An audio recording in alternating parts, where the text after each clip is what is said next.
Hey, welcome into the GenWealth Radio Hour and to our live stream audience. Thank you for joining us as we dive into the What's Happening segment, taking a look at financial headlines, what's making news from a financial standpoint, and probably trying our best to rip it apart, quite frankly. My name is Scott Inman, along with me, GenWealth co-founder John Shrewsbury. I say that sometimes we're in full agreement with what we find. Today, we're probably not going to be. There's some this might get interesting. Things. Yeah, so we're going to start with one that made some really big news just in the last few days. President Trump announcing on social media that he plans to cap credit card interest rates at 10% as Americans battle soaring debt. And that has gotten a lot of play. In fact, I did just a little bit of a search before we came on the air. All the major news outlets have something on this and have updates to this as they try to speculate how this might pan out. And certainly credit card debt is a problem. I did a little bit of looking into this. We've done it before on previous segments, but we're now at $1.2 trillion as a nation in credit card debt. The average borrower has about $7,000 on a credit card. That goes up the younger the borrower is. Typically, the younger people have more on a credit card. And here's the one that stands out to me. It's one thing to borrow it. It's another thing to not really have a plan to pay it back. Serious delinquencies, that's described as being 90 days or more late, is at the highest level in 14 years. So I applaud the president for taking notice of this and trying to create a plan from the government side to do something about it. Unfortunately, this is, A, John, not going to go very far probably, and B, if it does, it creates other headaches. Yeah, and I have to say that this is very surprising that Trump would do this because it is very nanny state. It is, let me step in and take care of these big, mean companies that are charging you this high interest on your credit cards. Interest is high on a credit card. I don't like credit cards. I have a credit card. You have a credit card. We both use credit cards and pay them off every month. Yep. But the key here is, how about not getting in debt? Yep. And secondly, let's break down, and I'm not justifying or trying to shill for the credit card companies, but here's the truth about the matter. This is an unsecured loan. Dang near anybody that can fog a mirror can get a credit card if you haven't already ruined your credit. So credit cards are very easy to get, and the money is flowing from credit card companies. But credit card companies also take it on the chin when people bankrupt, and it is unsecured debt, so you don't have to pay it. And so the reason that a credit card interest rate is as high as it is because they are so liberal with who gets it, because they already know they're going to have losses. Yeah. And it's not like that doesn't impact the company when somebody bankrupts. It's like, it's a big company, no big deal. No, it is a big deal. The math still has to work. Yeah. So, there is some justification for higher interest rates on credit cards than, let's say, a car loan or something like that. But when you have the government stepping in and saying, we're going to impose something on business and we're going to put this artificial cap on it, then you're going to have all kinds of problems down the road, Scott. Yeah, I think that's a big point here because, the motive might be great, right? The need might even be there. And I think some people get stuck on, well, it's the right thing to do, so let's just do it. But all of the repercussions that there follows, I think there's a real likelihood that you wouldn't see credit flowing if this succeeded. First of all, it's got to get legislative approval, right? But if this became law, and it is a temporary thing that he's talking about, like I think it's a 1-year emergency cap rate, which is probably not going to move the needle either, right? That's not going to help people too much for very long. But if this was implemented, I think you'd see a lot of banks that would stop doing these credit cards. I think you're probably right. And again, I am not in favor of credit card debt. Right. I'm not in favor of 19% interest or whatever it is that some credit card company could charge. But the dynamic of this is such that you don't throw the baby out with the bathwater, and that's what I think is happening here. I think you could probably also see a pretty negative stock market reaction to this if this were to actually come to pass. In financial sector, for sure, right? Yeah, absolutely.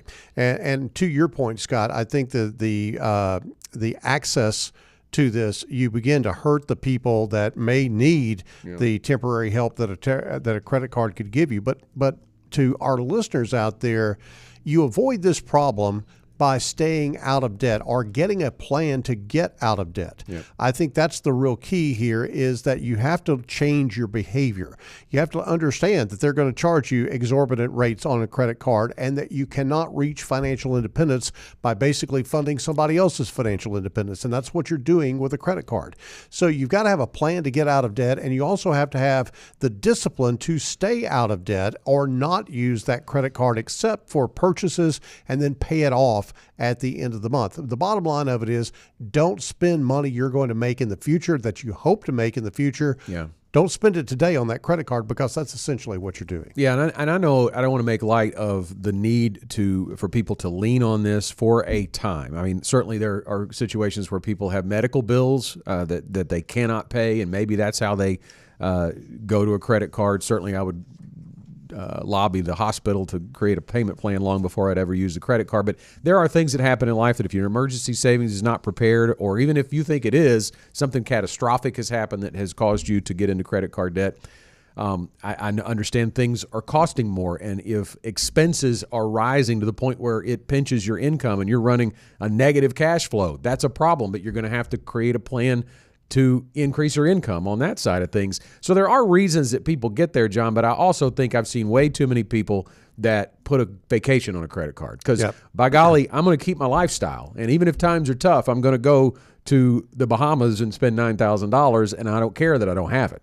Yeah, that's the problem. That is a definite problem. But also, Scott, another thought that I just had is, let's not misunderstand what's probably going on here, because the most effective tool that Donald Trump has as president of the United States is his mouth, quite frankly. Yes. And so there's probably some jawboning going on here, and trying to get the companies to do this on their own, to capitulate, if you will, to say, okay, we're going to pull back on, maybe not pull it back to 10%, but we're going to pull back on some rates as a good faith thing, so you don't come in and do this. You know, there's the threat of legislation is there, and Trump is not immune to using that threat. Yeah, I mean, it's kind of like the tariffs, right? That's right. We want a 20% tariff, so we're going to start at 100%. That's right. And see where it goes from there. So just understand what you're dealing with. A negotiating tactic could certainly be a ploy there for sure. All right, our second headline comes from an Instagram post. Sticker shock. Viral 1997 grocery receipt reveals over 200% increase in prices. I don't know how you saved the 19, but did she save that? I don't even know the story about well, this. Well, I also question this just a little before we get into this. I question this because, have you ever held on to one of those receipts? They're thermal. You know, that's how that actually gets printed on the paper. And so it fades. Those 6 months from now that I have in my drawer in my office in here are faded. I don't know how you have one from 1997 that's not faded. Maybe it was actually ink printed on paper, but who knows? But I just wonder about that, right off the bat. And the girl posting it, or at least in the picture of the post, doesn't even look like she was doing much grocery shopping in 1997. I mean, that was 30 years ago. She looked like she was barely 30. Yes. But it does say that you could fill your grocery cart, in this case from 97, with 122 everyday items and pay $155. Now, that was great. That was great, right? But I would like to say, and it says today, the same cart costs nearly $500. So, I mean, I get that, but the first thing where my mind goes to, I mean, there's no question groceries are, I mean, the inflation over the last 5 years has really crushed us for sure. There's no question that everything's costing more. That's where we've gotten most of that leap. But I would also ask, think about what you made in 1997. If you made income, and if you were a worker, and I was, and of course I was in my 20s still back then, but in 1997, I can tell you, John, I made about $30,000 a year, $35,000 a year in income. So now I don't. Right. All right. So, I mean, obviously we hope that your income goes along with inflation, because inflation is not a problem if your wages increase. Yeah. And two things here, Scott. One is, crack producer Casey actually dug this up and threw it on our monitor over here. He said that it was her mom's credit grocery receipt that she found, not hers. So that makes some sense. But secondly, the implied assumption in this story is that, oh, look at how much the groceries have gone up and you're making the same amount of money. Well, no, not really. You actually are probably making a lot more money because wages have gone up. And the true fact of the matter is that if you look historically at wage increases and inflation, wages have stayed ahead of inflation in a broad sense. Now, there are cases where obviously that hasn't happened for some people. And the other thing, Scott, is that if you are sitting on your can, not doing anything and not improving your life, then you're probably not making as much money on a adjusted inflation adjusted basis as you were back then. And that may be a problem, but that is not a economic problem. That is a motivation problem. Yeah, I think back to, my first job was in 1989. I was 16 years old. I worked for a radio station in Stuttgart, Arkansas, and I made minimum wage. And you want to know what minimum wage was in 1989? I can probably get close. $5 an hour? $3.35 an hour. Yes, I remember those days. $3 I did that as well. And what is it now? It's 11? 12, something like that. Yeah, it's between 11 and 12. And that's in Arkansas, of course, because there's no federal minimum wage. But the point there is obviously we're not a proponent to live on minimum wage. You need to get past that too. But that highlights that even low-income jobs are not what they were in 1997. So, yeah, I think that the sticker shock's real because if you've lived that long of a life, you remember those days. I can remember when gas was didn't have a 1 in front of it, right? It was 90 cents a gallon or whatever it was. But I can remember 33 cents a gallon. That tells you how old I am. So I think for me, what this highlights is obviously if you're struggling with the rising cost of goods, and back to the first thing we were talking about, if you're running a negative cash flow or you're even getting tight on your margin, something has to be done because you've got to outpace inflation with your income. You've got to have margin so that you can save because you have to invest so that someday you can reach financial independence. Your assets will produce income. And John, it points out to me that people who are closing in on retirement, let's say they're retiring in 2026, 30 years from now, what are groceries going to cost? And they have to have a plan to increase that income. You're absolutely right, Scott. And most people don't have that plan because, again, they're sitting around not doing anything about it, thinking everything's going to work out. Back to the whole motivational thing, we are in a time period in the history of the world that it has never been more easy or more accessible to improve yourself, to gain knowledge. All of the knowledge in the world, where's my phone? All the knowledge in the world is in this thing right here.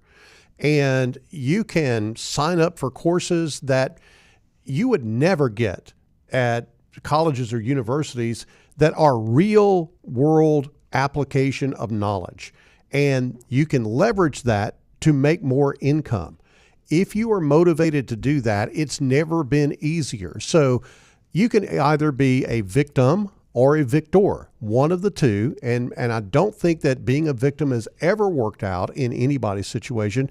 But I get really kind of just beside myself about headlines like this because they lead you down this line of thinking of somebody needs to do something about the circumstances. Yeah. And it's not always somebody else's issue to do something about the circumstances. Sometimes you got to be better yourself, and you've got to look at all of the opportunities and think outside the box to improve yourself. If you don't do that, then you are allowing opportunity to slip right through your fingers and falling victim to the circumstances. Hey, we're supposed to end this segment in about a minute, but I'd really like to go just a little long so that we can get into Let's this do one. That. We run the things around here. Yeah, they gave me that freedom, and today I'm going to exercise it. There you go. Check this one out, a story from Market Watch. And the reason I want to do this one is because this one really aggravated me. The Social Security crisis could leave U.S. retirees worse off than those in poorer countries. Now, that is an attention-grabbing headline. Now, what's it talking about? It's talking about the Social Security crisis, and we've talked about that on the show many times. You can get the information from Social Security itself. They do an annual report. It'll come out in April. The new one will come out in April that basically says the trust fund is running out of money. We've known that for a long time. Excess is no longer going to be there. The latest estimate is the year 2034, which is not very far away. if there is not a change in Social Security legislation, the projection is in 2034, the trust fund runs out and benefits will have to be cut potentially by 20%. It is a crisis. I'm not going to make light of that. Current retirees would see their pay go down. No question about it. But the article is making the presupposition here that countries that are often considered poorer, like Ecuador, Colombia, Jordan, and Poland, currently enjoy higher purchasing power from their state pensions than many U.S. retirees. And they're saying that if we obviously have benefits cut, it'll be even worse. All right, I'm going to stop right there on that, because do you want to live your retirement? I mean, Ecuador, Colombia, a state pension, like there are so many other variables here that would outweigh any comparison I would ever make to living my retirement in the United States versus those countries. Well, and Scott, let's take a look at Social Security. If we didn't support everything in the world out of Social Security, then it might be different. But I will bet you that those state pensions in those countries don't do what Social Security does in America. And because you literally could be collecting Social Security benefits from ex-spouses. You could actually be paying your current spouse a Social Security benefit on your benefit. There's disability benefits, disabled children benefits. There's all this, smorgasbord of stuff. And I'm not saying any of that is bad or negative, but you can only dip out of a pot for so long before it runs dry. And that's where we are with this. But now let me also say that we have said for years, and I'm really kind of tired of this whole Social Security crisis, line of thinking, because the fact of the matter is Congress is in control of Social Security. The fact of the matter is congressmen and congresswomen want to get reelected. And when it gets down to it, they're going to fix this. They got a printing press and they got money and they can fix it. There's some adjustments that can be made and Social Security will be just fine. But the crisis word pops up when if nothing is done, this is a crisis. Well, that implies that we can't go vote those jokers out that do nothing and get a bunch of folks in there that can do something about it. I don't think we will ever see this supposed crisis come to fruition. Yeah, and those state pensions in Ecuador and Colombia go with a lot more state control over your life. That's right. And I think that points back to the freedom you have in this country to do something about it. Obviously, if you're already in retirement or you're walking up right to it, you kind of got what you got, but I would certainly suggest you make a plan for how your assets can supplement Social Security. But if you're a decade or more out, do something about it. Create your own financial independence and don't rely on the government. That Social Security really is never going to supply your full retirement income. You should always have a plan for your assets, your investments to do that. But I'm with you, John. I don't think that this crisis is going to come to fruition. Small changes could make a big difference on that, like raising the retirement age and as we live longer. And I'm talking about raising it for the young people today in their 20s and 30s. They're going to probably live to be 90, 100 years old. So it makes sense that they wouldn't retire as early as the past generations. Lots of levers they can pull, and ultimately we do think they will do that. Scott, we've got opinions, and we're not afraid to use them, and we'd love to hear our listeners' opinions on this. If you want to sound off on anything that we've talked about, you can email us at show@getreadyforthefuture.com. And that's going to do it for the What's Happening segment. Stay tuned. The Get Ready for the Future show starts right now. You've been sold the idea that financial independence is all about some number on your account statement, or even worse, that you don't qualify because of where you started out. That's just not true. It's not about some well-kept secret of the wealthy. It's about finding the right information and knowing how to apply it. On the Get Ready for the Future show, we're answering your questions so you can start making real financial change today. The journey to true financial independence begins right here, and it starts with you.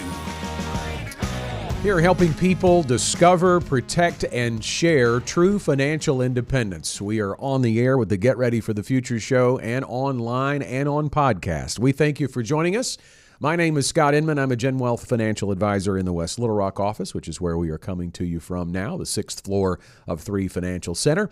And John Shrewsbury is with me as co-host, GenWealth co-founder and current owner of the firm. We thank you for being with us, and we've got questions to answer today, John. Have you calmed down? For folks that just hear this on podcast as a standalone segment, we do a thing called What's Happening on the radio hour, and and on our online, and we were getting a little worked up there. Well, as I said, we have opinions and not afraid to use them sometimes. Yeah. Well, we're going to talk a little bit to the questions, or help you gain some insight on some questions that you have about your finances. So we're getting way more personal now than the headlines in the previous segment. Our first question today is from Barbara in Little Rock. And she writes, we're retiring soon and still have old 401ks at multiple companies. Should we consolidate them into one IRA or leave them where they are? It's a great question. Very common one, Barbara. Sometimes, it takes a while to identify that need potentially. So what we'll do first is kind of just talk about your options. So there are 4 options for you when you leave an employer. Many times those options apply when you reach age 59 and a half as well, and we'll talk a little bit about that, and certainly it's there for you when you finally retire. So let's discuss your options first. You can leave the funds where they are, which is what you have done, and obviously doing nothing is an option, but rarely is it the best option for all kinds of reasons. It's what we would call an orphaned 401k. You really don't have much control over it anymore. You should be able to still potentially manage it, but sometimes funds change. You may not even know if your fund is available anymore. You may get put into something else. There's all kinds of reasons that would be a hands-off approach that might not be the best option for you. The other one would be you could cash it out, which is not ever advisable because you're going to take penalties on that if you're not 59 and a half, and you're going to have to pay taxes on that. You could roll it into your new employer plan, but of course Barbara says she's retiring soon, so it implies that she is still working. Right. And then you could roll it to an IRA. Neither one of those last two or the first one is an option that would generate any taxation on it. You lift it up from the 401k, you move it over to the IRA, it never comes out of the wrapper of a tax-deferred investment account. So when you walk through why you should do this, let's talk about some of the considerations that Barbara should make. Yeah, I think, Scott, first of all, is it just house cleaning to put it all into an IRA? Yes, it is, because you don't have 10 statements that you're trying to open or however many it is and all of that. But there's a much more compelling reason to do this. And that compelling reason is income planning, because Barbara is approaching retirement. And if you're approaching retirement and your money is scattered all of these different places, how are you going to put together a regular paycheck replacement for your income? If you're retiring, you're stopping the paycheck that you've been getting for, 20, 30 years, whatever that is. And now you're living on your own resources and that of Social Security and maybe a pension or whatever the case may be. But your 401k plans are going to be the source of money for you for years to come. So planning for that income, planning to be sure that income is regular, predictable, and dependable, doesn't run out on you, and is able to be adjusted periodically to keep up with the rising cost of living. Those are all very, very compelling reasons for you to do income planning. And income planning is a specialty that we have here at GenWealth. That's why we are so passionate about it here. If you are approaching retirement and you don't have a plan for how you're not going to run out of money before you run out of life, then you got a problem. And you got to address that problem in a lot of different ways. And there could be circumstances around this. We don't know how old Barbara is. Yeah. Maybe she's trying to retire ahead of the traditional retirement age at 65. Maybe she's trying to retire at 55 or something like that. Well, that's a whole other set of complexities that you've got to work through. So, Scott, what I'm saying here is that for Barbara's situation, she really does need to think long and hard about consolidating these items into an IRA account. Now, I will tell you that there's a lot of other considerations that need to go into play. And I think sitting down with a financial advisor to talk about the cost of that, to talk about, the asset allocation and how you're going to arrange that. We have a certain strategy that we run here at GenWealth called a flooring and bucketing strategy. The ready to retire process is built on that premise that you create guaranteed income to cover your basic living expenses in retirement, and then you create other supplemental income for discretionary spending and inflation adjustments. And so it's a very tried and true way of providing retirement income, but you need to have a plan, Barbara. And if you don't have that plan, then you're really going to be taking a huge chance in retirement. Yeah, let me say this too. She does say we are retiring soon, implying she has a spouse. Should we consolidate them into one IRA? We should point out too that you do have to keep them separate. Okay, so if she thinks she's pulling her 401k, we get this question every now and then.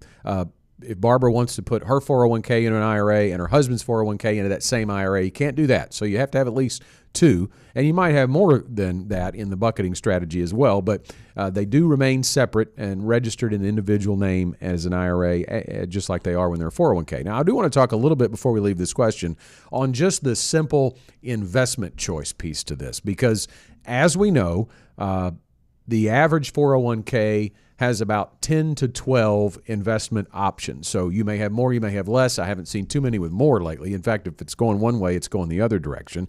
Oftentimes, I've actually seen some recently, John, that really were just target date funds. They didn't even really have any single mutual funds available. It was just a target date fund.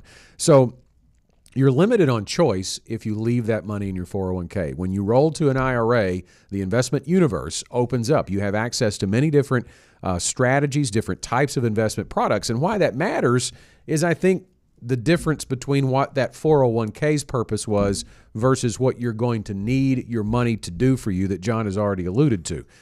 The 401k is a great accumulation vehicle. Yes. It is good at growth. It typically is low cost. It has some good funds that are tied to the S&P, and certainly we know the S&P's been on a tear for the last 3+ years.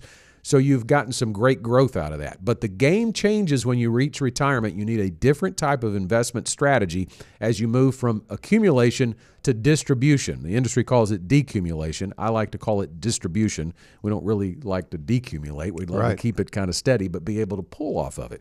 So the investment choice becomes very important because it's not just about tying it all to the S&P or the stock market. Yeah, you're right, Scott. And the last thing that I'll say about this is that this is not as easy as, I'm going to build it up over here, then I'm going to drain it out over here. Yep. There is a math and science factor involved here that our certified professionals here at GenWealth are educated and skilled and experienced at in helping people retire. We have over 3,000 clients that we send over, it's something like $10 million a month out in terms of income to on a regular basis. That is the type of experience that you want if you're needing to plan your retirement. So certainly reach out to us here at GenWealth.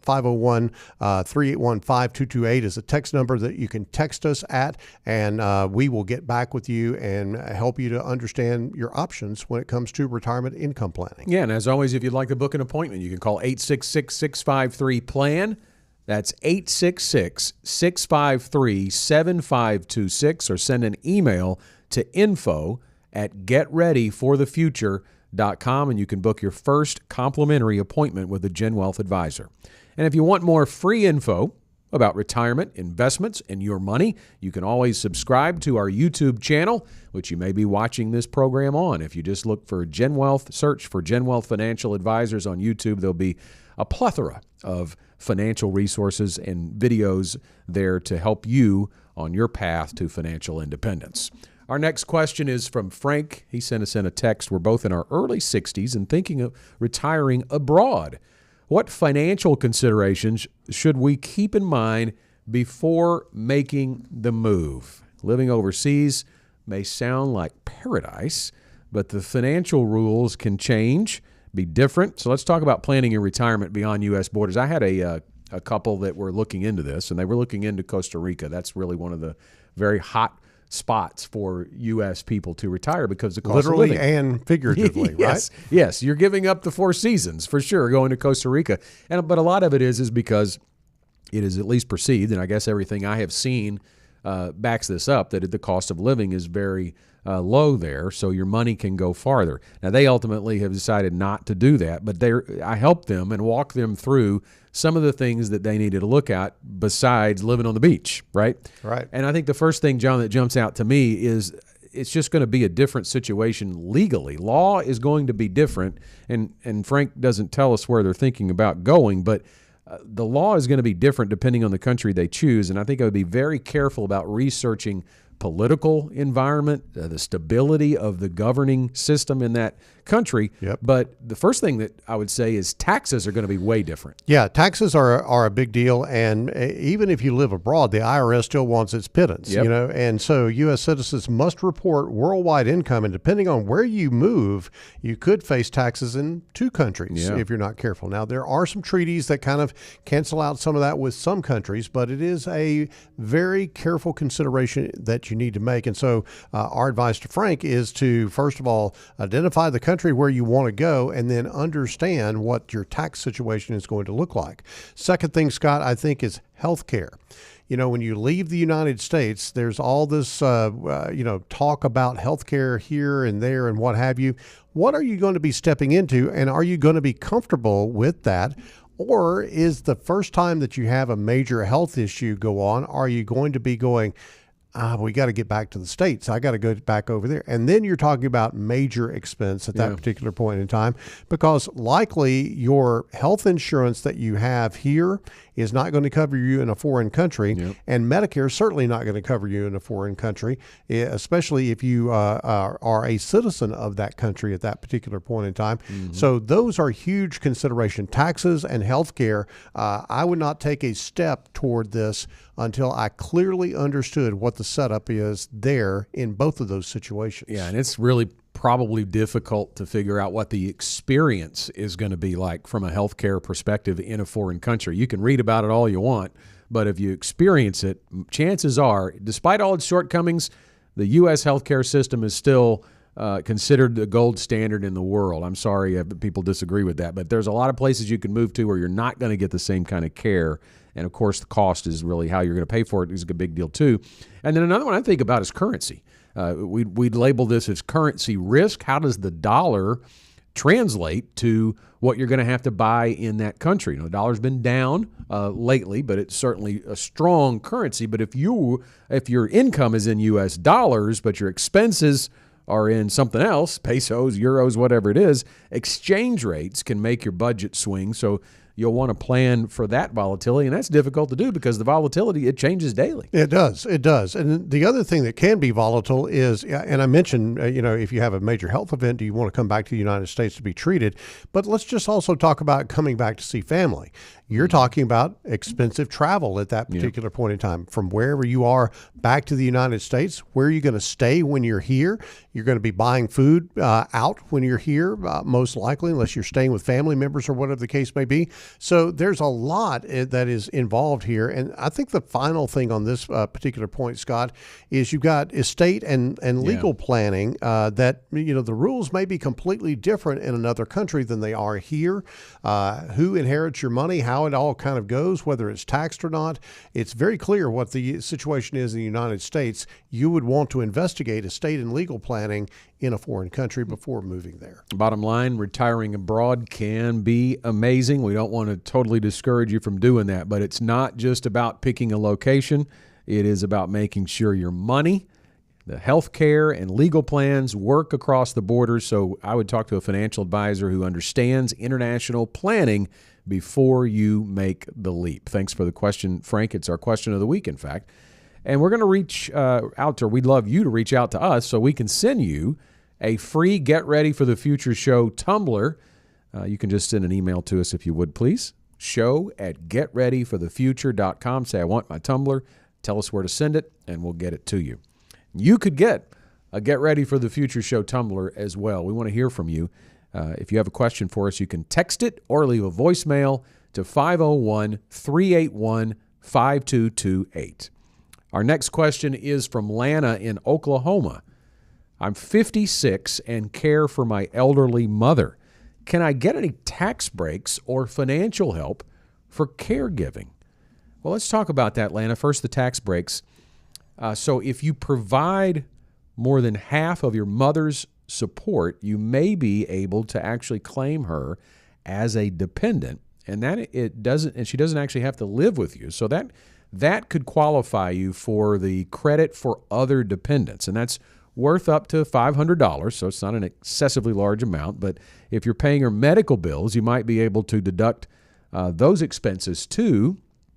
And that's if you itemize, which not a lot of people do as well, but it does have to exceed 7.5% of your income. So not a lot, not used terribly frequently, but it is an option for you. And then this was one, John, that I think is really interesting. The health accounts. If she has something like an HSA or an FSA, which is typically thought of as at least the HSA on a personal level only, right. You can actually use that for if you're a caregiver, if you meet certain requirements. I think if you meet certain requirements, you can definitely do that, and that's certainly something that she would want to look into. I think another thing, Scott, that I would look into in this particular situation is to look into state programs. Some states offer caregiver tax credits, and those caregiver tax credits could be beneficial to you, or maybe even a stipend in some states. Medicaid programs sometimes provide cash assistance for family caregivers. This is a real problem as our population ages and people look to care for their elderly parent at home or whatever the case may be. This is a real problem for a lot of people. And I think that the other thing that I would say to Lana in this case is to don't forget about planning ahead in this situation. Long-term care insurance and estate planning can help protect both your finances and the finances of your mother's assets as well. So bottom line here is that there are options out there, but the rules can be very tricky. You can talk with a financial advisor to work through the specific case. And since Lana is in Oklahoma, I would say that there are probably some really skilled financial experts in Oklahoma that are actually specifically deal with elder care, that they can actually give you a hand in your particular situation. And we don't know her health status, Lana, but if she is still cognitively aware and has not done her own estate planning, certainly encourage her to do that, especially in the realm of naming a power of attorney. If that's you as a caregiver, that would enable you to help her out with her finances and pay her bills, whatever bills she has, and those types of things too. So I know you're talking about financial help for you to support her, but whatever income she has, whatever assets she has, is part of that equation too, and you having the ability to help her with that would be a big piece to it as well.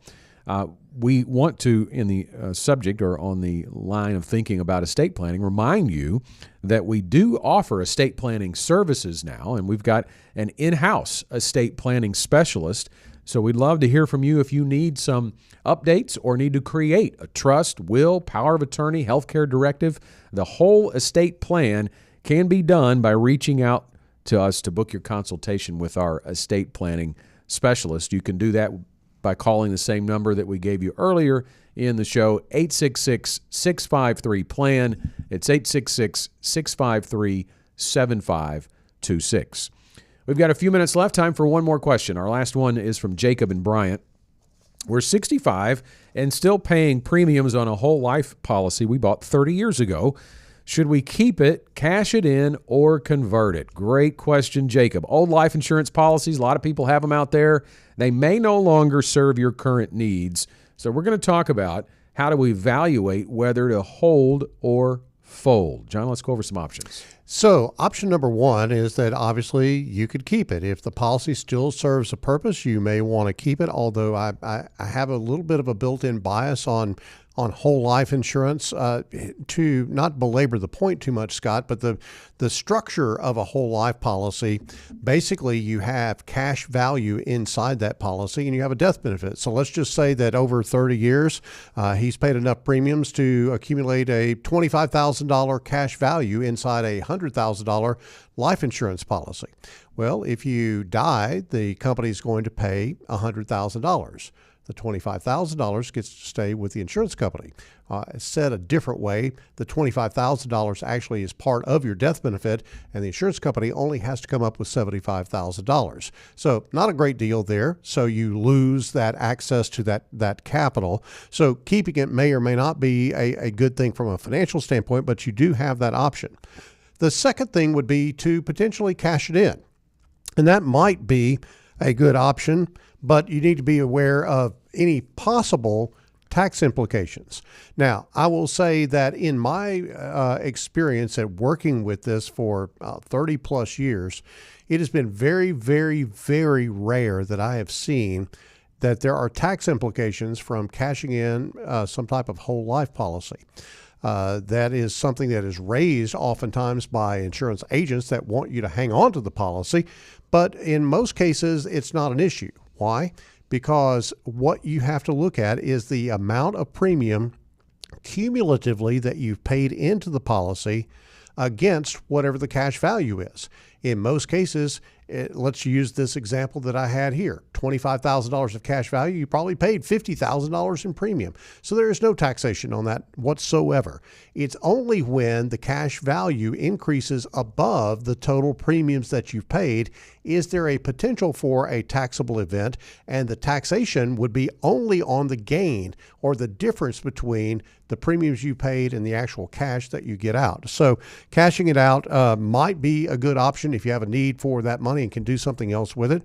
You could convert it, and I'm a big fan of conversions, Scott. 1035 exchanges of life insurance policies into policies that provide for long-term care. If you're 65, that would be a great way to offset some of the cost of long-term care, or depending on the amount of cash value that you have in the policy, potentially even pay for a long-term care policy for you going forward, if that is something that you would qualify for. Yeah, that's what I was going to say. If it's a significant cash value, and it might be because you've been paying for it for 30 years, Jacob, we have seen clients bring those into us, and maybe there's $50,000, $60,000, $70,000 worth of cash value that you have that, as John has already adequately described how that would work if you passed away to get the death benefit. You could exchange that into a long-term care policy and use that cash value as basically a down payment or even a full payment on a long-term care policy. And certainly, generally speaking, your need as you get to the age that you are at is going to change from life insurance for a need for a death benefit, especially if you have assets that will provide for your spouse, and maybe even the next generation gets an inheritance and provides for your income while you're alive. You are self-insured at that point from a life standpoint. But the one thing that could wreck that would be a long-term care event. And so the need, John, shifts in most people's lives from needing to insure against death to insure against the nursing home costs eating up everything you've worked your life to save. Yeah, I think that life insurance is for replacement of income. At 65, you probably don't have an income to replace. And so the need for life insurance narrows very downward in terms of the standard things that you think about. And so thinking about that long-term care situation is certainly something that I would do if you are in a situation where you qualify for a long-term care policy and have the capital inside a life insurance policy to roll over into that that long-term care policy to offset some of those premium costs. Yeah, so take a look at the cash value, compare it to death benefit, the premium costs versus your retirement budget, tax consequences, which are probably not there at a 30-year payment plan on that policy, and whether the policy still aligns with your financial goals. You heard the final bell. It's time for our final thoughts. Scott, you know, when you think about this whole thing of getting older and approaching retirement, the complexity can be a lot for someone. And I think that the key, as we've kind of gone through these questions here, we've dealt with a lot of details. But here is what I want you to understand. Your details are the only ones that matter to you. And having a trusted partner to sit down and walk through those details help you to understand whatever complexities of your situation are in play. That's gold. That is valuable beyond anything I could ever even communicate on this broadcast to you. So I think that the key for anyone who is like our listeners who have sent in questions here, we've made a valiant attempt to try to answer these in a broad sense, but you need specifics. You need to sit down and look at your specific situation and understand the nuances, because the details literally matter financially to you in a big way. And if you get the details wrong, then that can be a problem. Working with an advisor can help you to avoid that. Well, let me use my final thought to tell everyone how you can begin that process. Walking through the GenWealth Ready to Retire process is easy. Call us at 866-653 PLAN. That's 866-653-7526. Or you can also reach out via email. Send that to info@getreadyforthefuture.com. And that's all the time we have for this week's show. Thanks for watching, and as always, we'd love to hear from you. You can send your question in via text message or by leaving a voicemail to 501-381-5228. We hope to see you next time. The GenWealth financial team is available to you 24/7 at info@getreadyforthefuture.com or call our offices at 866-653-PLAN. That's 866-653-7526. You should personally consult a financial advisor before making any investment, and no strategy can assure success. Securities offered through LPL Financial, member FINRA SIPC. Investment advice offered through Independent Advisor Alliance. Independent Advisor Alliance and GenWealth Financial Advisors are separate entities from LPL Financial.